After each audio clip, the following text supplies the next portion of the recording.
Prochaine course, course 42, c'est une série pour accéder en finale. Nous sommes avec André Vohy pour les Elite Men V6 1500 mètres et Tahiti à surveiller. Couloir numéro 3, André, une place à aller chercher en finale et un chrono surtout pour pouvoir, pourquoi pas, impressionner ses adversaires lors de la deuxième série, André.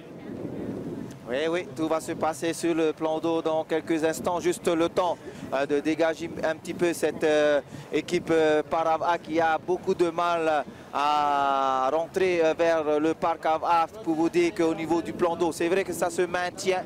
À mon avis, ça diminue un tout petit peu, c'est super, surtout pour le reste de nos compétitions. On va dire que ça a diminué un peu et les équipages là, avec Tahiti couloir numéro 3, eh bien, se préparent pour ce fameux départ pour la qualification de la finale 1500 mètres. Je reconnais Kevin Serran-Jérusalemi, Hiromana Flores et tous les Ito que vous avez cités qui ont battu le record du monde apparemment hier. C'est bien ça, Olivier. Départ imminent, c'est parti. Voilà, c'est parti pour cette série avec bien sûr Zoom sur cette équipe de Tahiti qui démarre très fort.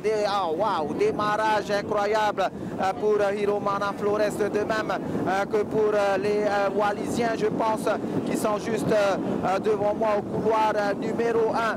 Donc combat à l'heure actuelle sur le premier tronçon de course entre Tahiti et Wallis qui se dirige vers la première bouée, le premier virage à la bouée, pardon, et l'accélération encore de cette équipe de Tahiti. Attention à ce premier virage, parce que lorsque j'ai entendu Philippe Bernardino et Rodo Bernardino, il faut ralentir la pirogue avant de virer. Et ça, les Eito ont du mal à faire, puisque quand on a pris de la vitesse, on veut garder cette vitesse. Virage actuellement avec Zoom sur cette équipe de Tahiti.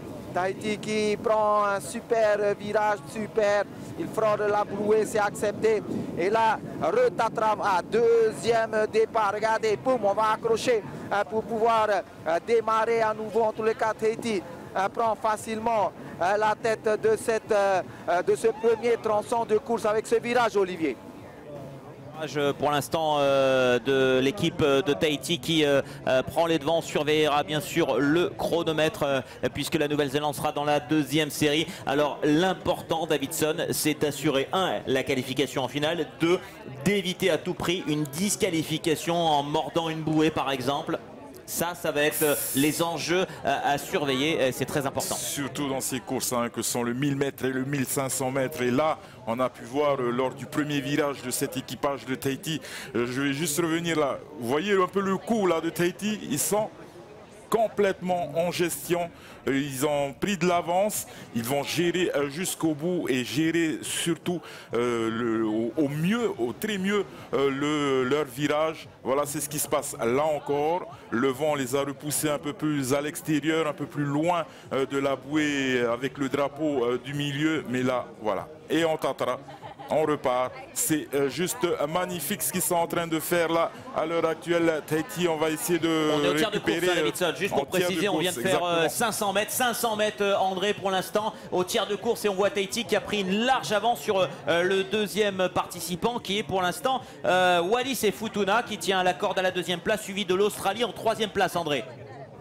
Tout à fait, Olivier. Donc à l'aise, ils sont très à l'aise, il faut le dire, par rapport à cette équipe donc, de Tahiti. La bataille se situe plutôt entre le couloir numéro 1, c'est-à-dire Wallis et les Australiens. On va attendre encore ce virage. On va dire qu'au niveau puissance, au niveau de la force musculaire, de la maîtrise du Tatrava et tout, Tahiti est devant. Maintenant, le seul souci, ce sera cette bouée, mais on a vu quand même cette équipe de Tahiti bien négocier ces virages. Ils ont été super bien briefés par Philippe Bernardino qui s'occupe de la sélection, ainsi que Tonton Rodo qui est le constructeur de la R1, ce A donc que l'on utilise pour les championnats du monde. Et là encore, virage parfait pour cette équipe de Tahitiens. Alors André, est-ce que c'est la même équipe qui a fait le V6 500 mètres et qui était championne du monde hier avec les mêmes rameurs? On rappelle qu'on avait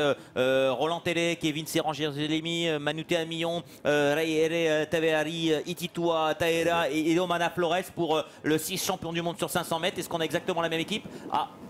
Petit souci pour le Canada. Je confirme ce que tu viens de nous dire. C'est la même équipe qu'hier. Puis comme je te le dis, j'utilise ma caméra et surtout le zoom de ma caméra pour utiliser comme des jumelles en fait, pour voir Aito Hiromana Flores numéro 1, Rehere numéro 2. Troisième, Kevin Serran. Quatrième, Roland Terre de Tupoué. Ensuite, il y a Hititua Taerea de Tautira et Mion Manutea de Mateya. Et encore un virage pour Tahiti. Virage qu'on va suivre avec attention, Davidson.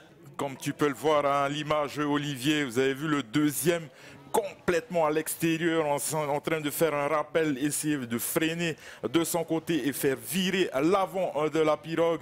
C'est juste parfait, superbe travail donc pour cet équipage de Tahiti qui va l'emporter vraiment de loin. On va vers le dernier virage pour cette équipe de Tahiti.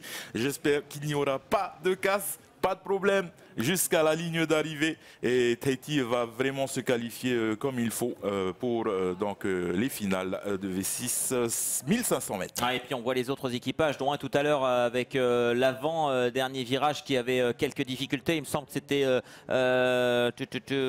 l'Australie ou le Canada. Le Canada qui avait enfourché, me semble-t-il. Ils ont été obligés de faire un petit retour en arrière avec le vent qui le pousse.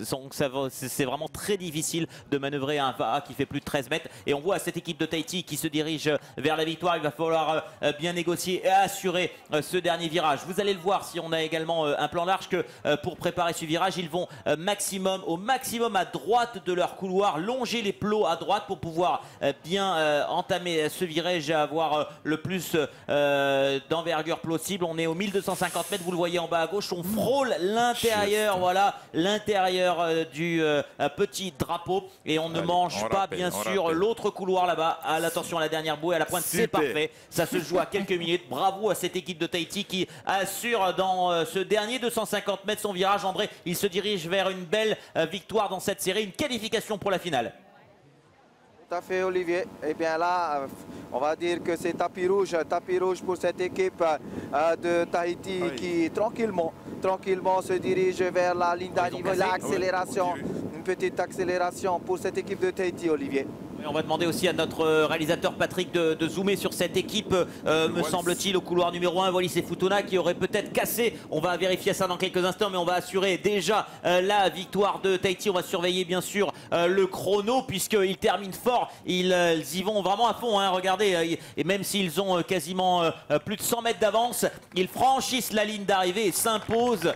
Bravo à cette équipe de Tahiti, les champions du monde sur 500 mètres, qui sur 1500 ont, je pense, taper fort, survoler cette épreuve de qualification. Et on va peut-être voir ce qui s'est passé si on a une caméra sur l'équipage de Wallis et Futuna qui est pour l'instant en train d'être évacué. Vous les voyez, voilà, c'est le hama qui a cassé apparemment. André, on est avec toi. Tout à fait, donc moi je vois un rameur de cette équipe de Wallis qui est sur le slide à l'arrière.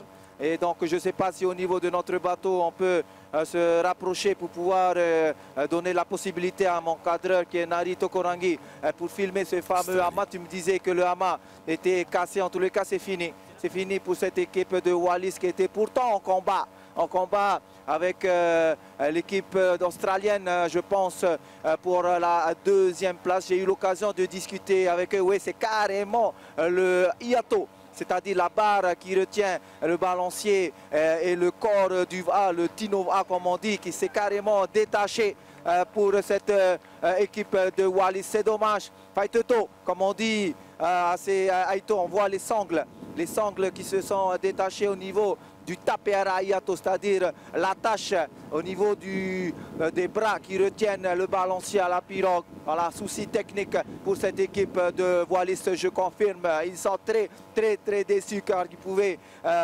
être dans la finale vu leur performance aujourd'hui.